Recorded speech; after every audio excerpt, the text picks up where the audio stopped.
Hey travelers, and welcome back. Today we're going to do something a little bit different. There is all kinds of videos out there, and a lot of you know we have the independent suspension on our rig.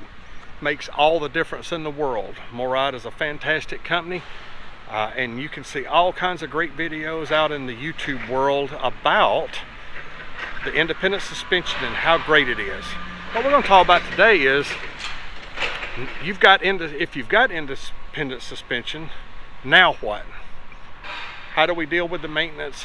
How do we go about it? We're back up here at MORryde in Elkhart to get our maintenance for the year done. So we're gonna go through, once you get independent suspension, now what? Well, we have made it. I didn't film us getting here because it was pouring down rain, but we are at MORryde and we're gonna learn about what to do with maintenance on your system. So when you get to MORryde, they got some parking spaces up here with electricity. You'll get an email that tells you about all that kind of thing. So it is Sunday right now. We have to be up, hooked to the camper, ready to move by 6 a.m. in the morning. Now for me, that's probably not gonna be a big deal. Now for Miss Donna and Jack, probably gonna be a bigger deal. So we'll see, but it's finally quit raining enough to bring y'all out here and show you around. So here's where we are. Donna parked the Jeep up on top of the hill without making you too terribly dizzy. The bays where they do all the install work, alignments, maintenance, and that kind of thing. So hang on until in the morning. We're gonna find out what's going on, and we're gonna go find some wings and beer. All right, see you in the morning. All right, folks.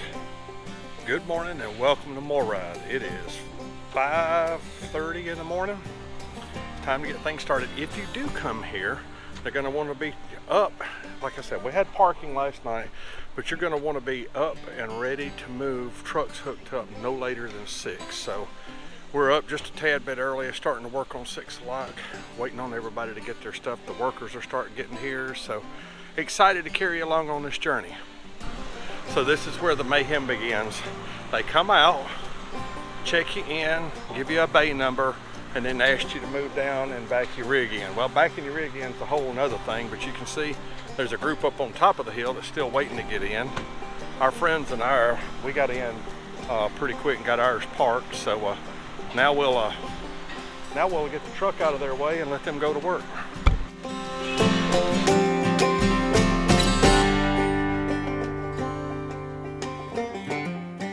Hi, we're here with Sean Baker, and you are the service sales rep here at MORryde in the service center. And again, like we're going to go back to the topic of the video, is we've bought an independent suspension. We've had ours for 3 years now, and we hear lots of good things out there about the independent suspension, and we can stand behind it. It's been a fantastic product. But in the end, we want to know more about how do you take care of it? What does it look like to take care of that off the road? So, y'all bear with me. I've got a list of questions. We're gonna beat up Sean with some questions here and see what we get. So, after we leave MORryde and we've got our system and it's up and running, when it comes to maintenance, do we have to come back to MORryde in order to get it worked on? It's not necessarily something you need to bring back to us to get the maintenance worked on.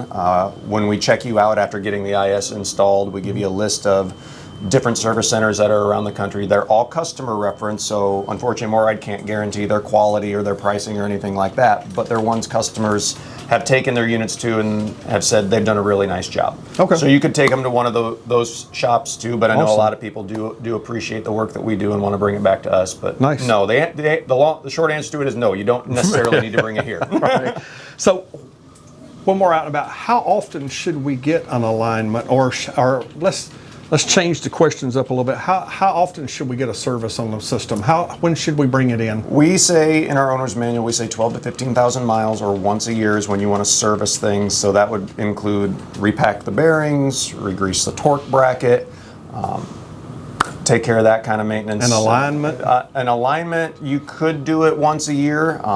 Some people I know have gone anywhere from 2 years to 3 years and not done alignment, and their tire wear has been perfect. That's been us. We've been 3 years without alignment.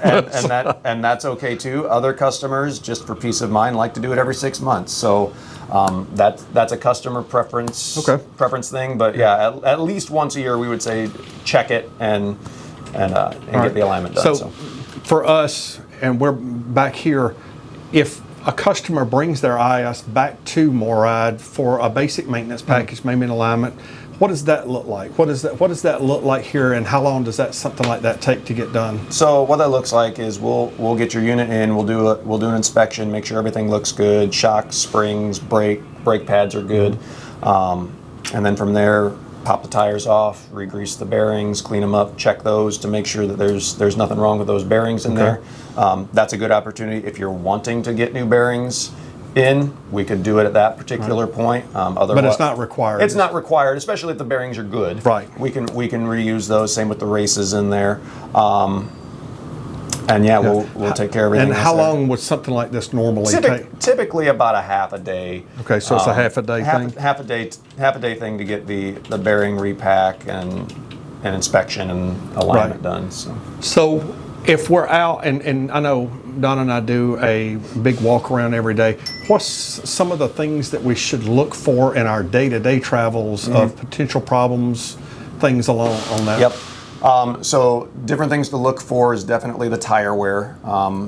If it's in alignment, and I think people get a little concerned about it, is on the outer and inner edges, you'll notice that it's wearing there. That's called scrubbing, and that tells us that it's in alignment. Okay, with I didn't know that. So it's not super cause for concern, but if you're somebody who really likes to see the tire wear nicely all the way across, just decrease the tire pressure some until it's wearing nicely and evenly across the whole face of the tire.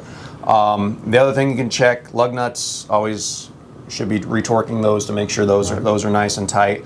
The shocks that are underneath, if you're seeing any leaking on the shock, that means that shock would need to be replaced. And you mentioned the leaf springs. When you're going up and looking at the leaf springs, if you take a putty knife with you and crawl up under the unit and take a look at those, if you see a 3-inch long tear on that, or a 3/4 inch deep, so if you can take the putty knife and you can stick it into what looks like a crack, we would say that needs to be replaced. And I tell people all the time, those shocks can take a lot. They can take a beating, and people come in for maintenance and they don't even realize they have a torn, not a shock, they don't even realize they have a torn leaf spring until we look at it. We're like, oh, this one's torn, we need to replace it. Surprisingly enough, we have one that's needed to be replaced, and I didn't have any idea that it was in replacement. So we're getting a new spring, and I'll show y'all that on the video. The other thing with the springs, before I forget, they are adhered to metal plates, and sometimes that rubber compound, it's a bad makeup from the vendor that we get.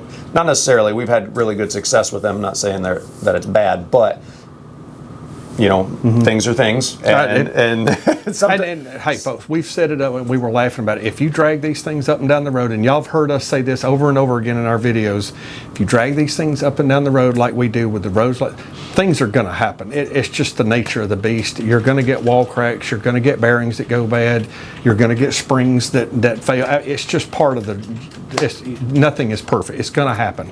On there. But what we'll see is that delamination, kind of like around, like the rubber kind of pulling away from the metal plate, and that would be something that we would want to replace too. So how long do those springs in good conditions typically last? What's the lifespan on them? In good condition, we've seen them last anywhere from 7 to 15 years. Oh wow! So that's a long time. It's a good lifespan. So while we're talking about that, what does the warranty on those look like? What is this warranty that you push out the door with these? So our warranty that we give you out the door, first year parts and labor are covered. So the springs would be one of those parts and whatnot. Years 2 through 5, then we cover the parts. Customers cover the labor aspect. Fair enough. And that's another thing. For a basic maintenance, not including the alignment, what is that roughly, just ballpark figure to come in here? You're going to come out roughly $800 or less. Okay. So just to come in, and get a basic maintenance. Just to come in and get a basic maintenance, and again, that's not assuming the old crud situation. Right. Obviously. And so last big question. So people have issues. We've talked about that. If we're out on the road and we have a catastrophic event, who do we contact? How does things work from there and getting in touch with y'all, especially if we're well within that 1 to 3 year mark? If you're within that 1 to 3 year mark, we would suggest trying to find somebody close to where you are. Keep us informed, obviously, but I mean, we can only do so much from our end when people are across the country.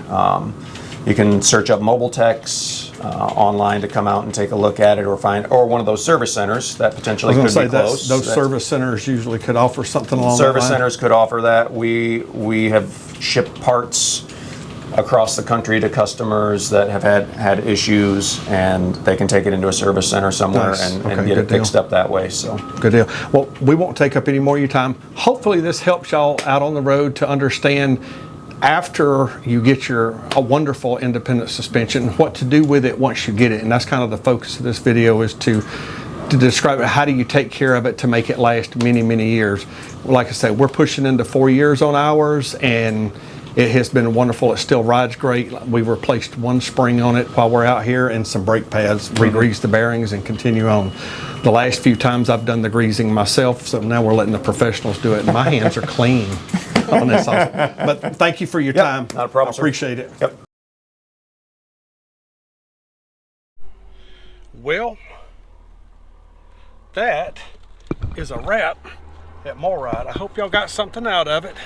Now we are off to Affinity RV Repair Group to see if we can get in a little bit early and get our crack, the frame flex stuff, get a start on that.